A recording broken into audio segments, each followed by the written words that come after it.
Good morning, all of you. In this lecture, we will start our next question.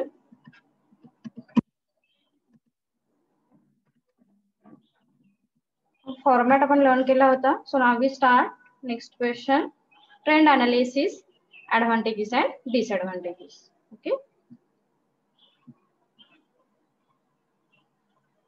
So trend analysis वरती तुम्हाला काय करायचे आहे तर प्रॅक्टिकल प्रॉब्लेम हे सॉल्व्ह करायचे आहेत. Trend analysis, common size statement and comparative असे 3 टाइप्स आहेत फायनान्शियल स्टेटमेंट मध्ये आणि याच्यावरती तुम्हाला प्रॅक्टिकल प्रॉब्लेम हे सॉल्व्ह करावे लागतील. सो यासाठी आपण आधी थेरॉटिकल पार्ट काय आहे हे लर्न करू. So trend analysis treat year 1 as the base year and compare the figure of all the years. तुम्हाला प्रॅक्टिकल प्रॉब्लेम मध्ये 2 or 3 इयर्स अशी दिलेली असते. त्यामध्ये फर्स्ट इयर जे आहे हे तुम्हाला बेस इयर कन्सिडर करायचं आहे. Okay.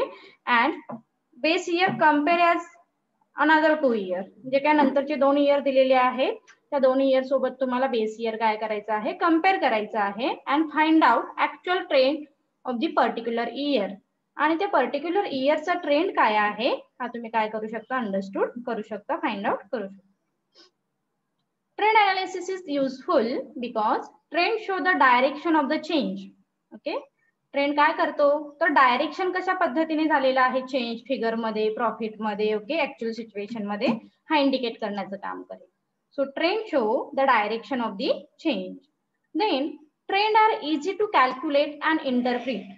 Okay. With the help of trend analysis we can easily calculate and interpret our data. It is quick method of analysis as compare to other 2 methods. म्हणजे common size आहे किंवा comparative आहे याच्या compare मध्ये trend analysis ही कशी आहे it's very easy method and quick method for analysis. It is more accurate. It is more accurate because it is based on the percentage and not absolute figure. इथे आपण काय करतो base year हे consider जे करणार आहे. For example तुम्हाला 2013 दिलेला आहे, 2014 आहे आणि 2015 आहे. यामध्ये तुम्ही बेस इयर कोणते कन्सिडर कराल 2012.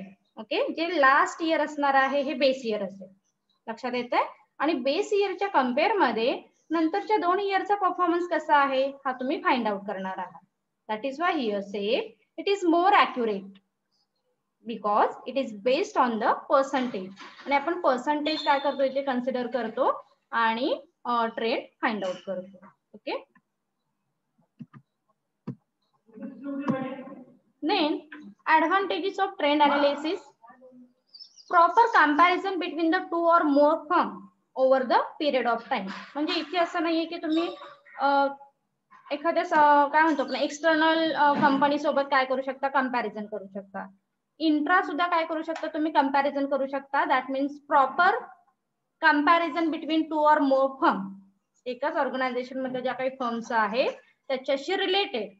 फॉर एक्झाम्पल मॅन्युफॅक्चरर असेल तर मॅन्युफॅक्चरर फर्मशी तुम्ही काय करू शकता कम्पेअर करू शकता intra as well as external. Then more effective in comparison with the absolute figure on the basis of which the management can take the decision. आणि हा जो काही ट्रेंड आहे ही जी काही फिगर आहे ही काय होणार आहे this is the useful for management to take the right decision. आणि आपण इथे इझिली काय करू शकतो राईट डिसिजन आहे हे घेऊ शकतो. Next trend analysis is very useful to measure the financial performance of firm over the period of time. Okay. म्हणजे फॉर एक्झाम्पल लास्ट इयरच्या कम्पेअर मध्ये करंट इयरचा परफॉर्मन्स कसा आहे आपण काय करू शकतो इझिली आयडेंटिफाय करू शकतो. That is why here say trend analysis is very useful to measure the financial performance of firm over the period of time. आणि इथे असं काही कंपल्शन नाहीये की फॉर एक्झाम्पल तुम्ही 4 वर्षाचं काय करू शकता कॅल्क्युलेशन करू शकता. No, doesn't matter. म्हणजे ऍज पर युअर रिक्वायरमेंट तुम्ही काय करू शकता 3 इयर्स असेल, 2 इयर्स असेल, 5 इयर्स असेल असं कंपॅरिझन हे इझिली करू शकता. Then trend analysis help the management to understand the short-term liquidity position as well as long-term solvency position of the firm. It's very important thing. लक्षात ठेवा ट्रेंड अनालिसिस मध्ये आपण काय करू शकतो आणि ट्रेंड अनालिसिसचा यूज हा काय असणार आहे. म्हणजे जसं आपण नेक्स्ट युनिट मध्ये लर्न करणार आहोत व्हॉट इज रेशियो अनालिसिस. आणि याच्या आधी आपण थोडंसं थेरॉटिकल पार्ट मध्ये काय बघितलं, financial statement indicate financial position of the company in particular date or year ending. मग वर्षभर वाट बघायची का आपण कंपनीची पोझिशन कशी आहे? No, it not necessary. मग अशा वेळी आपण काय करतो तर ट्रेंड अनालिसिस आहे, रेशिओ अनालिसिस आहे, असे जे काही टूल्स आहे ते आपण यूज करू शकतो. ओके, तो काय सांगितलेला आहे लास्ट पॉइंट मध्ये, trend analysis help the management to understand short term liquidity position. बरं, आता लिक्विडिटी पोझिशन म्हणजे काय बरं? आपण 4 पोझिशन लर्न करतो, liquidity position, solvency position, profitability position आणि activity position. Okay, so liquidity म्हणजे काय तर विदिन द इयर कंपनीचा परफॉर्मन्स कसा आहे. Okay, that means liquidity position. मग यामध्ये आपण शॉर्ट टर्म लिक्विडिटी आणि लॉंग टर्म लिक्विडिटी सुद्धा डिटेल लर्न करायचं आहे. But with the help of trend analysis we can easily understood, we can easily identify short term liquidity position as well as long term solvency position of the firm. Is it clear? Advantages of trend analysis.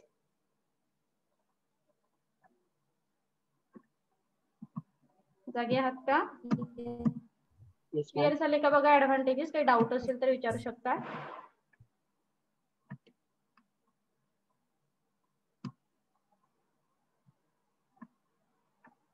Is it clear? Yes, ma'am. बाकी कोणाला समजलेलं नाहीये? Okay, so एकदा आपण revise करूया.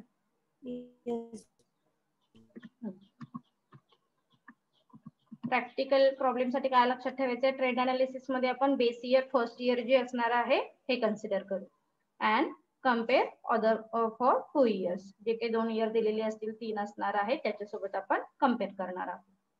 Useful for trend show the direction of change, trend are easy to calculate and interpret, quick method of analysis and more accurate. हे short मध्ये लक्षात ठेवा. Show direction, easy to calculate, quick method and more accurate. Okay, short मध्ये काय लक्षात ठेवायचे सांगितलेलं आहे. ऍडव्हान्टेजेस मध्ये proper comparison between 2 or more firm, then more effective in comparison with the absolute figure, then trend analysis is very useful to measure the financial performance of over the period of time, and last, trend analysis help the management to understood short-term liquidity position and long-term solvency position. Is it clear? फटाफट जरा तुमचे आवाज येऊ देत बरं. तुम्ही repeat केल्याशिवाय आपण पुढे नाही जाणार आहात.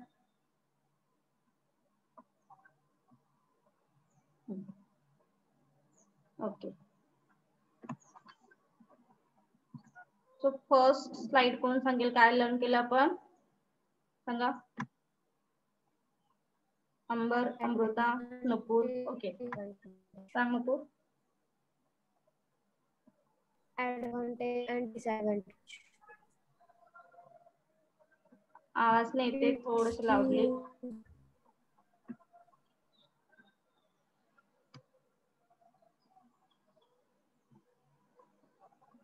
Trade analysis treat as a result of 2 years. Okay. Then It's useful to show the direction of the change. okay. Easy to calculate. Is more accurate. Is a best of percentage. Okay. Then Amber. Yes, ma'am. हाँ. Calculate करताना कसं calculate करायचं? Base year आपण practical problem होईल. Consider first of all base year. तुम्हाला एक 4 year दिली असेल, 4 इयर दिली असेल. For example 2012, 2013, 2014. तर यामध्ये लास्ट इयर, पास्ट इयर कोणतं आहे? 2012. ओके, हे फर्स्ट येईल. 2013 हे सेकंड असेल. 2014 हे थर्ड इयर असेल. सो जे फर्स्ट आहे हे तुमचं बेस इयर असणार आहे. ओके, आणि ह्या बेस इयरच्या कम्पेअर मध्ये जे बाकी 2 इयर दिलेले आहेत त्यांचा परफॉर्मन्स कसा आहे हा पण फाइंड आउट करणार आहोत. It's very simple thing. यामध्ये हार्ड असं काही नाही. प्रॅक्टिकल प्रॉब्लेम इझी आहे. फक्त थेरॉटिकल तुम्हाला क्लिअर होईल काय सांगायचंय.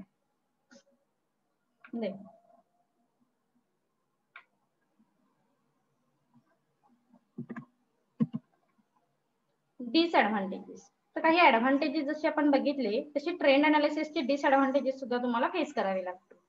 It is not so easy to select the base year. Okay. So आता आपण किती इयरचं कंपॅरिझन करणार आहोत. जसं की सांगितलं जे लास्ट इयर आहे, जे जितके इयर दिलेले आहे त्याच्यामधलं लास्ट इयर हे आपण बेस इयर कन्सिडर करणार, right. But it is not so easy to select the base year. बऱ्याच वेळ काय होऊ शकतं त्या बेस इयर मध्ये सुद्धा लॉस झालेले असू शकतात आणि जर तुम्ही लॉसच्या कम्पेअर मध्ये बाकीचे इयर कन्सिडर केले तर मग तुम्हाला तो प्रॉफिटच दिसेल, है ना. सो ऍज पर सिच्युएशन त्या बेस इयर जर तुम्ही सिलेक्ट करणार आहात हे कसं आहे थोडंसं डिफिकल्ट असू शकतं ऑर्गनायझेशनसाठी. कारण बेस इयरच तुमचा रिझल्ट काय करणार आहे तर इंडिकेट करणार आहे. That is Y.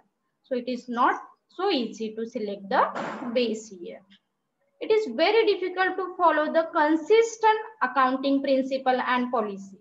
आता आपल्याला माहिती आहे ज्या अकाउंटिंग पॉलिसी आहेत, प्रिन्सिपल आहेत, त्या प्रत्येक ऑर्गनायझेशन सेम फॉलो करतं का? किंवा फॉर एक्झाम्पल आपण लास्ट इयरला ज्या पॉलिसी फॉलो केलेल्या त्याच ऍज इट इज आपण पॉलिसी फॉलो करतो का? No. As per situation, organization continuously change principle and policy. Okay. As per our resources, as per our goals, as per our objective, है ना. म्हणजे आपलं ऑब्जेक्टिव्ह काय आहे, आपले गोल्स काय आहेत, आपल्याकडे रिसोर्सेस कसे आहेत यावरून आपण काय करतो तर पॉलिसी ह्या चेंज करत असतो. प्रिन्सिपल बेसिकली बऱ्याच वेळी सेम असतात पण पॉलिसी ह्या चेंज होतात. Then analysis of trend percentage is useless at the time of price level change. That means inflation period मध्ये तुम्ही ट्रेंड अनालिसिस कॅल्क्युलेट केला तर त्याचे रिझल्ट हे रॉंग येऊ शकतात. दॅट मीन्स युजलेस आहे ही मेथड. कधी? इन्फ्लेशन पिरियड मध्ये. ओके. जेव्हा प्राइस लेवल ही चेंज होत असते तेव्हा ही मेथड सुटेबल नाही. So these are some limitation और these are some disadvantages of trend analysis. Okay. काय सांगितले आपण? It is not so easy to select the base year. Base year select करणं थोडंसं डिफिकल्ट असतं. Then it is very difficult to follow the consistency or consistent accounting principle and policy. And last, it is not suitable when कधी suitable नसणार आहे method he price level change. That means inflation period. Is it clear? Disadvantages?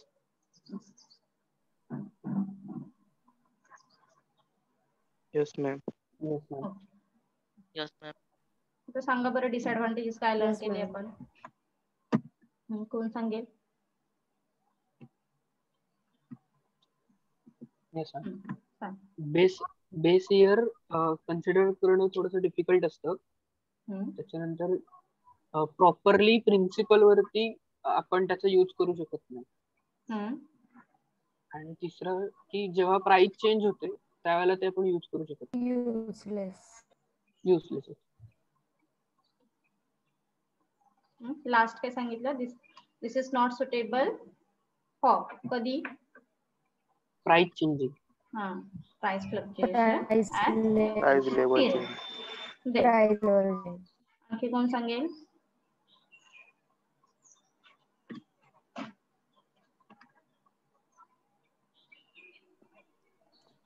हा. It is सांगा not बरं. so easy to select the base year. हा. Okay. It is very difficult to follow a consistent accounting principle and policy. Okay. Then Analysis of trend percentage of useless at the time of price level change. Okay. Then next method comparative financial statement. Okay. आता इथे आपण काय करणार आहोत? Financial स्टेटमेंटचं comparison करणार आहोत. प्रत्येक मेथडला formulas दिलेले आहेत तुम्हाला. काय आहे बघूया आपण. Comparative financial statement. A comparative income statement involving 2 or more firm. आता ह्या तिन्ही पार्ट मध्ये तुम्हाला कंपॅरिझन करायचं आहे आणि कंपॅरिझन करताना आपण काय करतो? त्याच इयरचं कंपॅरिझन करतो का हो? नाही. तर करंट इयरचा परफॉर्मन्स हा लास्ट इयरच्या कम्पेअर मध्ये कसा होता, किंवा last 2 year, last 3 year, last 4th year. So हे कंपॅरिझन आपण करणार आहोत. त्यामुळे प्रत्येक ठिकाणी तुम्हाला 2 to 3 इयर्स हे बघायला मिळतील. A comparative income statement involving 2 or more firm facilitating the comparison of the volume of their respective turnover, expenses and profit. Okay, मग आपण आता इथे कंपॅरिझन कशाचं करणार आहोत? टर्नओव्हर तुमचा कसा होता लास्ट इयरच्या कम्पेअर मध्ये, देन एक्सपेन्सेस तुम्ही लास्ट इयरला किती स्पेंड केले होते, करंट इयर मध्ये किती स्पेंड केलेले आहेत, देन प्रॉफिट कसा होता लास्ट इयरच्या कम्पेअर मध्ये करंट इयरचा. ओके, सो याचं कंपॅरिझन आपण काय करतो, कंपॅरेटिव्ह फिनान्शियल स्टेटमेंट मध्ये केलेलं. It indicates which concern is more profitable and whether such a large profit are due to higher turnover or the better control of the expenses and so on. म्हणजे for example आपण last इयरला departmental accounting learn केलं, right. मग department अकाउंटिंगचं intention काय होतं बरं? For example एक head office आहे आणि त्या हेड ऑफिसचे 4 काय आहेत, फॉर एक्झाम्पल 4 डिपार्टमेंट आहे. तर ह्या प्रत्येक डिपार्टमेंटचा जेव्हा प्रॉफिट फाइंड आउट करायचा आहे, और those are more suitable for organisation और those are more profitable for organisation, तरच आपण काय करतो, अशा ब्रांच वरती, अशा डिपार्टमेंट वरती जास्त एक्सपेन्सेस हे स्पेंड करत असतो, राईट. सो हे आपण डिपार्टमेंट अकाउंटिंग मध्ये लर्न केलं होतं. सेम कंपॅरेटिव्ह फायनान्शियल स्टेटमेंट मध्ये सुद्धा आपण हेच करतो. जेव्हा आपल्याकडे काय आहे, फर्म जास्त आहे. आता इथे दोन्ही पॉइंट ऑफ व्ह्यूने सांगितलेलं आहे. फर्मचं कंपॅरिझन करू शकता तुम्ही, अदरवाइज इयर वाइज कंपॅरिझन करू शकता सेम ऑर्गनायझेशन, राईट. सो काय सांगितले बघूया आपण. It indicate which concern is more profitable, कोणती कन्सर्न ही मोर प्रॉफिटेबल आहे हे फाइंड आउट करू. Whether such a large profit are due to higher turnover or the better control of the expenses and so on. Okay, मग expenses वरती कसं control करायचं, जास्तीत जास्त टर्नओव्हर कसं आपण ऑन करू शकतो, ह्यावरती कॉन्सन्ट्रेट करू शकतो with the help of comparative financial statement. Advantages of comparative financial statement. The comparative statement show the figure of various firms or number of the years side by side, that is both the inter-firm comparison and intra-firm comparison. It's very important. म्हणजे आपण जे comparison करणार आहोत हे कोणत्या कंपनीचं करणार आहोत, किंवा कोणत्या फर्मचं करणार आहोत, किंवा कोणत्या फर्म सोबत करणार आहोत, काय सांगायचं आहे. The comparative statement show the figure of various firm और नंबर ऑफ इयर, म्हणजे जसं की आपण सांगितलं इंट्रोडक्टरी पार्ट मध्ये, इयर वाईज सुद्धा आपण कंपॅरिझन करू शकतो अँड फर्म वाईज सुद्धा करू शकतो. That is both the intra firm comparison and inter firm comparison. Okay, म्हणजे जरी आपण फॉर एक्झाम्पल एखाद्या एक्सटर्नल फर्म सोबत जर कंपॅरिझन केलं, पण त्या फर्मचं नेचर हे सेम असलं पाहिजे, त्याचा टाइप्स हा सेम असला पाहिजे. जसं आपण म्हणतो तुमची फर्म जर मॅन्युफॅक्चरिंग असेल, तुमची इंडस्ट्री मॅन्युफॅक्चरिंग असेल, तर सेम तुम्ही मॅन्युफॅक्चरिंग इंडस्ट्री सोबतच कंपॅरिझन करू शकता, राईट. म्हणजे मॅन्युफॅक्चरिंगचं कन्स्ट्रक्शन सोबत कंपॅरिझन केलं, we can't find out the actual result, right. That is then second, the variable are arranged horizontally for the purpose of analysis and interpretation of data taken from financial statement for assessing profitability, overall efficiency and financial position of the firm. काय सांगितलेलं आहे बघा, the variable are arranged horizontally. आपण जे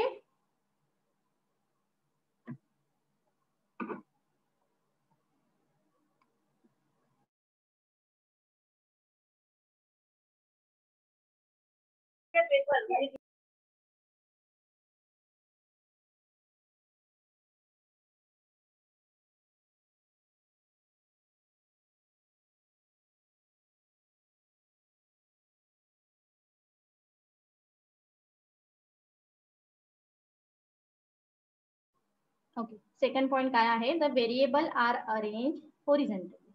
आपण variable जे काय आहे ते काय करतो, हॉरिझॉन्टली अरेंज करणार for the purpose of analysis and interpretation of data taken from financial statement for assessing profitability, overall efficiency and financial position. Okay, so काय सांगायचं आहे, the comparative financial statement is to assess, काय assess करणार आहे, profitability of the firm, overall efficiency and financial position. हे 3 sentence लक्षात ठेवा. Okay, profitability, overall efficiency and financial position. But here we collect data horizontally. Next, the comparative financial statement helps to ascertain the trend relating to sales, cost of goods sold, operating expenses, etc. Okay, आता काय सांगायचं, जेव्हा practical problem आपण बघू ना, तेव्हा comparison हे कोणत्या पॉइंट सोबत, कोणत्या फिगर सोबत करायला हवं. जेव्हा तुम्ही, for example, when we calculate financial result of the company, that time we will consider sales figure. Are you getting my point? Listen carefully. When we calculate financial result कोण indicate करतं? Profit and loss account statement, right? And financial statement कोण indicate करतं? Financial position, balance sheet. Result आणि position यामध्ये खूप rare difference आहे म्हणून आपण, पण अकाउंट आपले चेंज होतात. Financial result indicate by profit and loss account loss account and financial position indicate by balance sheet, right? आणि जेव्हा आपण financial result काय करणार आहोत, कॅल्क्युलेट करणार आहोत, that time we will consider sales figure.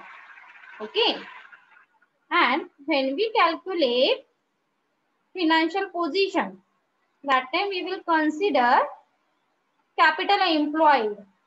आता कॅपिटल एम्प्लॉयड काय आहे, सेल्स माहिती आपल्याला, सेल्स कुठे असणार आहे, ट्रेडिंग अकाउंटच्या क्रेडिट साईडला. ती डायरेक्टली तुम्हाला सेल्स फिगर दिलेली असते. त्या सेल्स फिगर सोबत आपण काय करतो तर कंपॅरिझन करतो. ओके, आणि मग कंपॅरेटिव्ह स्टेटमेंट आपण कॅल्क्युलेट करतो. प्रॅक्टिकल जेव्हा स्टार्ट होतील तेव्हा तुम्हाला ट्रेडिंग अकाउंट दिलेला असेल, प्रॉफिट अँड लॉस अकाउंट आणि बॅलन्स शीट. फक्त बॅलन्स शीटचं कंपॅरेटिव्ह स्टेटमेंट करा असं जर विचारलं तर काय कराल, तिथे तुम्ही कॅल्क्युलेट कॅपिटल एम्प्लॉयड कॅल्क्युलेट करावा लागतो आणि त्याचं कंपॅरिझन मग प्रत्येक फिगर सोबत आपण करतो. ओके, आणि प्रॉफिट अँड लॉस अकाउंट फक्त सांगितलं तुम्ही कंपॅरिझन करा, तर तिथे we will consider sales amount. आपण काय करणार आहोत, सेल्स अमाऊंट जी काही असेल, सेल्स फिगर जी काही असेल ती कन्सिडर करणार आहोत. Is it clear? Yes, ma'am. Okay.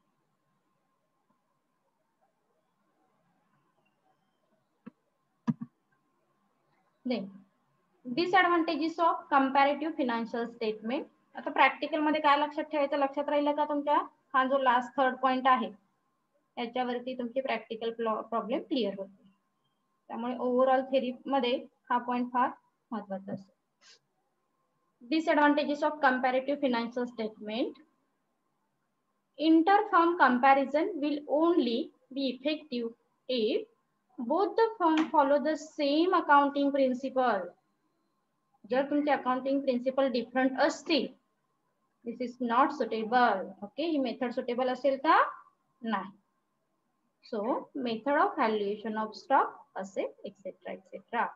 म्हणजे काय सांगायचं आहे, interfirm comparison will only be effective. कधी इफेक्टिव्ह होईल, जर दोन्ही फर्मने सेम अकाउंटिंग प्रिन्सिपल फॉलो केले तरच, otherwise no. Then comparative financial statement do not recognise the change in price level. जसं की आपण लास्ट मेथड मध्ये सांगितलं same, price level fluctuation period मध्ये कोणतीही मेथड सुटेबल नाही. सो त्या सिच्युएशन मध्ये तुम्ही काय करू शकता, सॉरी फ्लक्च्युएशन नाही, इन्फ्लेशन सिच्युएशन. सो त्या पिरियड मध्ये तुम्ही फिनान्शियल जे काही रेग्युलर आहे फिनान्शियल स्टेटमेंटच मेथड यूज करू शकता. So comparative financial statement do not recognise the change in price level and such as it will be no use, म्हणून आपण ती नाही यूज करू शकतो. And last point, it is very difficult to ascertain the correct trend if there is the structural changes in the firm which are frequently happen. जर तुमच्या ऑर्गनायझेशनचं structure frequently change होत असेल, दिस इज नॉट सुटेबल. त्यावेळी मात्र ही method कशी आहे, not suitable असेल. Okay, or it is very difficult to ascertain the correct trend or correct comparison. आपण इथे करेक्ट कंपॅरिझन नाही करू शकत. Is it clear disadvantages? Yes ma'am. अरे जागे आहात ना? Yes, ma'am. Yes, ma'am. Then last method, common size statement. A common size income statement is an income statement in which each line item is expressed as a percentage of the value of revenue or sales. आता तुम्ही प्रत्येक आयटमचं comparison next item सोबत करता but horizontally. Okay, vertically. It is use for vertical analysis. First of all तुम्हाला काय करायचं आहे, vertical balance sheet असेल किंवा व्हर्टिकल इन्कम स्टेटमेंट ड्रॉ करावं लागेल. So it is used for vertical analysis in which each line item in a financial statement is represented as a percentage of the base figure within the statement. Okay, म्हणजे जसं की आपण trend analysis मध्ये सांगितलं ना, first of all here we consider base year and then compare other figure. Same इथे सेमच असणार आहे. तुम्हाला बेस इयर काय करायचं आहे, कन्सिडर करायचं आहे आणि बेस फिगर सोबत कंपॅरिझन करायचं आहे. So it is useful for the vertical analysis and in which each line item in the financial statement is represented as a percentage. Okay, पण percentage form मध्ये आपण ते indicate करतो. Common size financial statement help to analyze, compare the company's performance over several periods with varying sales figure. Okay, sales फिगरचं comparison आपण काय करू शकतो, अदर फिगर सोबत करू शकतो. आणि कितीही वर्षाचं कंपॅरिझन आपण कॉमन साइज स्टेटमेंट मध्ये सुद्धा करू शकतो. Okay, that is why here said common size financial statement help to analyse and compare the company's performance over the several period of time. But here we consider the sales figure for comparison other figure. And last point is the common size percentage can be subsequently compared to those of competitors to determine how the company's performance relating to its industry. ओके, म्हणजे जसं की म्हणतो आपण intra as well as inter दोन्हीचं comparison इथे करू शकतो.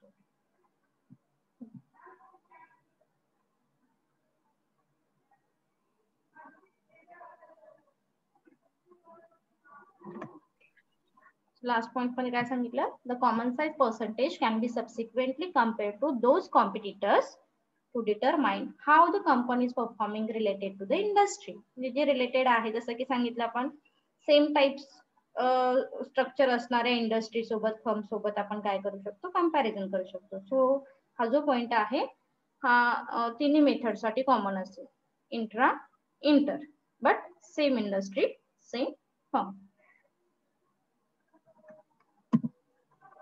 Advantages of common size. Common size statement help the users of financial statement to make the clear about the ratio or percentage of each individual item to total asset and total liability of the firm. जसं की काय सांगितलं होतं आपण last lecture मध्ये, users of financial statement. तर प्रत्येकाचा point of view different आहे. फॉर एक्झाम्पल एम्प्लॉईज आहेत, शेअर होल्डर्स आहेत, बँकर्स आहेत, क्रेडिटर्स आहेत.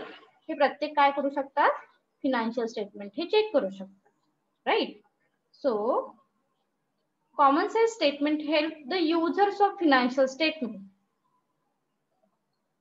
हे जे युजर्स आहेत त्यांच्यासाठी सुद्धा हेल्प करते to make the clear about the ratio और percentage of each individual item, that means total asset और total liability.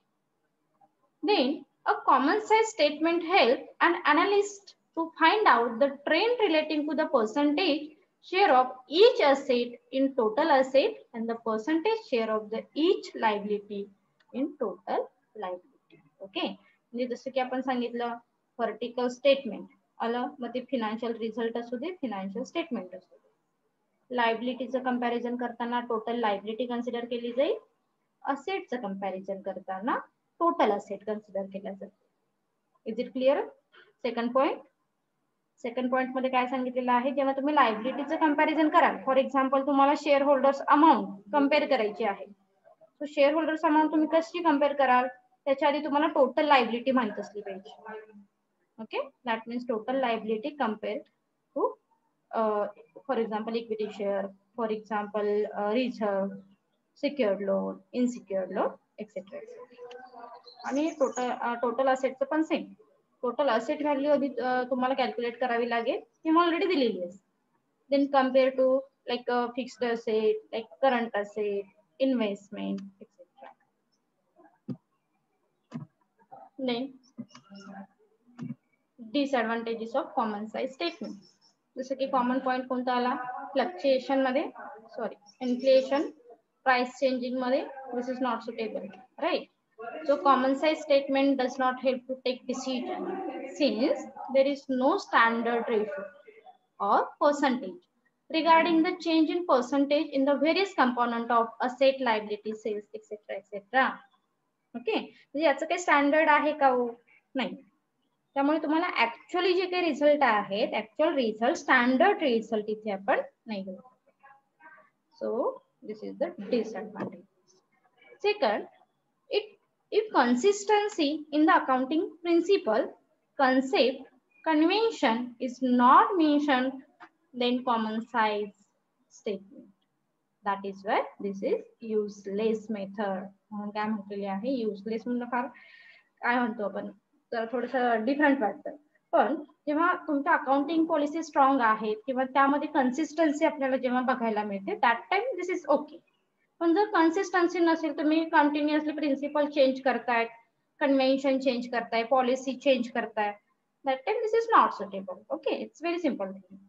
And last point, common size statement fail to convey proper record during seasonal fluctuation in various component of sales, asset, liability etcetera. Okay, म्हणजे जर fluctuation तुम्हाला बघायला मिळालं cells मध्ये, asset मध्ये, liability मध्ये, तर मात्र ही मेथड कशी असणार आहे, तर फेल होईल. Okay, consistency, constant thing, this is very important for efficiency of the common size statement. Is it clear question?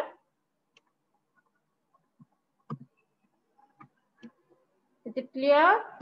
3 method आपल्या कंप्लीट झाल्या. Common size, okay. First method आपण कोणती लर्न केली? Trend analysis. Okay, second comparative and third common size. याच्यावरतीच practical तुम्हाला काय करायचे आहे, लर्न करायचे आहे त्या युनिटमध्ये. So from tomorrow we will start our practical problem. Thank you.